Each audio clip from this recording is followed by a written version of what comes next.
Tara po guys, kain po tayo ng sinigang na hipon. Magdadasal muna po ako guys.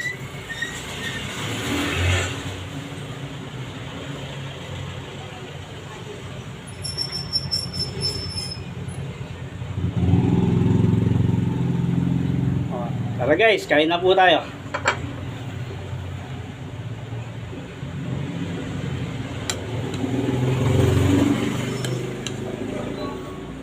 Okay, sa mga may matataas na presyon dyan, bawal kayo sa hipon.